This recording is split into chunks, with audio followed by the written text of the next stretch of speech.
வணக்கம். நீங்கள் மகிழ்ச்சியாக இருக்க நான் சொல்லும் இந்த 4 வழிகளை நீங்கள் கடைப்பிடிங்க.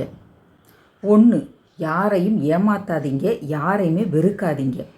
ஏன்னா இந்த உலகம்ங்கிறது ரொம்ப ரொம்ப சின்னது.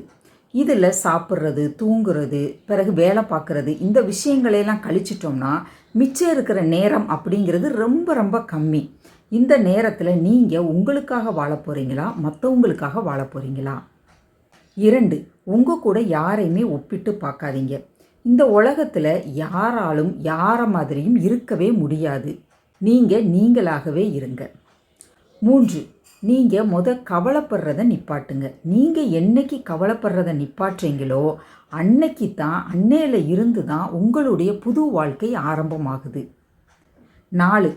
நடப்பவையெல்லாம் நன்மைக்கே அப்படின்னு நீங்கள் நினைங்க. இன்றைக்கி ஒரு விஷயம், அதாவது நல்லது நடந்தாலும் சரி, கெட்டது நடந்தாலும் சரி, எது நடந்தாலும் நடப்பது எல்லாம் உங்களுடைய நன்மைக்கு தான் நடந்திருக்கு அப்படிங்கிறத நீங்கள் மனசில் வச்சுக்கோங்க. நான் சொல்கிறது சரினா ஒரு லைக் கொடுத்துருங்க. நன்றி.